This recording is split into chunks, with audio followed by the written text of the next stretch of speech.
নমস্কার বন্ধুরা, আমি পৌশালী ব্যানার্জি। আজকে চলে এসেছি দীঘা পার্ট 2 ব্লগ নিয়ে। প্রথমেই শুরু করি 1 জানুয়ারি সন্ধেবেলা। সকালবেলা আমরা কিভাবে পৌঁছেছি তোমরা দেখেছো। সন্ধেবেলায় আমাদের হোটেলের বারান্দা থেকে সন্ধেটা শুরু করলাম। দেখতেই পাচ্ছ 1 জানুয়ারির দিন সন্ধেবেলায় কতখানি ভিড়, কত মানুষের রাশ। সবাই দীঘায় কেনাকাটি করছে। আর এই সিধে সকালবেলা আমি দেখেছিলাম, সিধে দেখালে সমুদ্র দেখা যাচ্ছে। প্রচুর ভিড়, প্রচুর মানুষ ঠিক করছে। তো আমরা ঠিক করেছি সন্ধেবেলায় একটু বেরোবো। আমরা যাব ওল্ড দীঘা থেকে নিউ দীঘার দিকে। আর একটা টোটো বুক করে নিলাম, সেই মতো 100 টাকা নিল ওল্ড দীঘা থেকে নিউ দীঘা যেতে। পথেই দেখতে পাচ্ছ যে আমাদের মাননীয় মুখ্যমন্ত্রী মমতা বন্দ্যোপাধ্যায় পুরীর মতো দীঘাতেও জগন্নাথ ধাম একটা তৈরি করছেন। আর ম্যাক্সিমাম কাজ হয়ে গেছে বললেই চলে। আর এই মন্দিরটির শুভ উদ্বোধন হচ্ছে অক্ষয় তৃতীয়ার দিন। প্রায় বেশিরভাগ কাজ শেষ হয়ে গেছে। এই মেন মন্দিরটিতে মহাপ্রভু শ্রী জগন্নাথ দেব এখানে থাকবেন, তারই কিছু ঝলক একটু দেখালাম টোটোয় যেতে যেতে। আমরা নিউ দীঘায় পৌঁছে মিত্র ক্যাফেতে চলে গিয়েছিলাম সেদিন সান্ধ্যকালীন টিফিনের জন্য। সান্ধ্যকালীন টিফিনের জন্য মিত্র ক্যাফে কোনো তুলনাই হয় না। তো চলো এবার আস্তে আস্তে ক্যাফেতে ঢোকা যাক। আর ঢুকেই সবার প্রথম, আমাদের কেন, তোমরাও যদি যাও তোমাদেরও সর্বপ্রথম চোখে পড়বে ভিতরের দেওয়ালে করা বিভিন্ন শিল্পীর বিভিন্ন ধরনের হাতের কারুকার্য, পেন্টিং, যেটা আমাদের মনকে খুবই মুগ্ধ করেছে। মন, চোখ সমস্ত কিছুকে আমাদের মুগ্ধ করেছে, এত ভালো লেগেছে।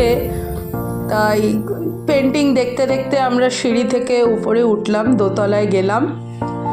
গিয়ে তোমাদেরও দেখাচ্ছি, চলো আমার সাথে চলো।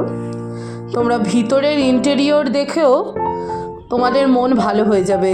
দেখতেই পাচ্ছ ওই পাশটা হচ্ছে সমুদ্র, নিউ দীঘা সি বিচ যেটা আছে। আর কাঁচের এপারে আমরা বসে আছি, টেবিল নিয়েছি একটা, আমি এবং আমার হাজব্যান্ড। ভিতরের ইন্টেরিয়রও ভীষণ সুন্দর, চারিদিকে হাতের কাজ করা। আর খুব ভালো লাগছে সি বিচ, সন্ধেবেলা সি বিচের আনন্দ নিতে নিতে খাওয়া দাওয়া করার একটা মজাই আলাদা। আর মিত্র ক্যাফেতে গিয়ে আমরা অর্ডার করেছিলাম একটি ড্রাই চিলি ফিশ আর বাটার ফিশ ফ্রাই এবং 2 কাপ কফি। খাবারগুলো কীরকম সেটা রিভিউ আমার হাজব্যান্ড নিজেই দিয়ে দিচ্ছে, তোমরা শুনতেই পাচ্ছ ও কী বলছে। খেয়ে বলবে কোনটা কি রিভিউ আছে, খেয়ে বলবে। ফার্স্ট স্টার্ট করছে চিলি ফিশ দিয়ে, জোরে বলো। কি গো, খেয়েই যাবে, বলবে না?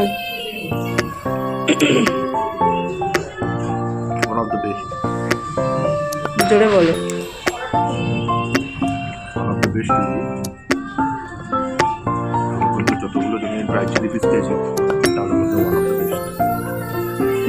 একটু হাত নাড়িয়ে বুঝিয়ে দাও কিরকম, হাত নাড়িয়ে বুঝিয়ে দাও কিরকম। ওকে, বলা হচ্ছে বাটার ফিশ ফ্রাইয়ের। খেয়ে বলো তো কীরকম হয়েছে।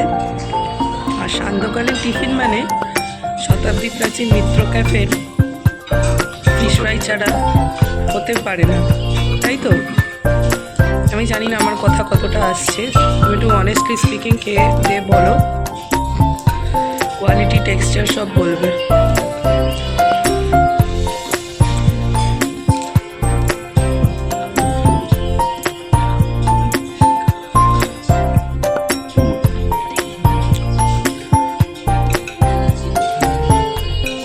তাহলে টেস্ট নিয়ে কোনো কথা হচ্ছে না, তাই তো?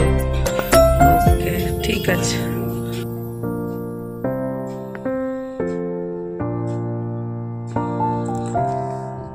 তারপর খাওয়া দাওয়ার পর্ব শেষ করে আমরা চলে গিয়েছিলাম ওল্ড দীঘায়। ফিরে গিয়ে সি বিচে দাঁড়ালাম, তখনও দেখছি মানুষের প্রচণ্ড ভিড়, উন্মাদনা। 1 জানুয়ারি পালন করছেন সবাই, নতুন বছরকে স্বাগত জানিয়ে।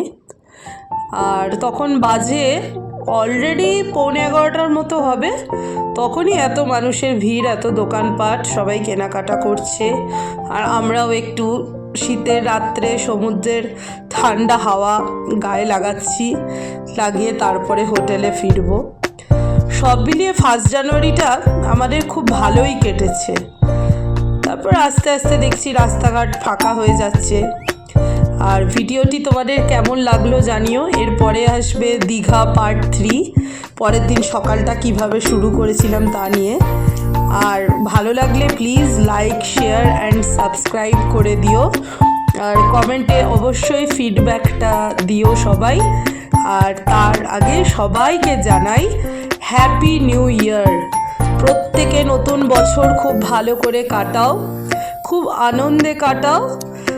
আর এইভাবেই পাশে থেকো, আমাদের ভালোবেসো। আজকে ভিডিওটা এইখানেই শেষ করলাম। তোমরা সবাই ভালো থেকো।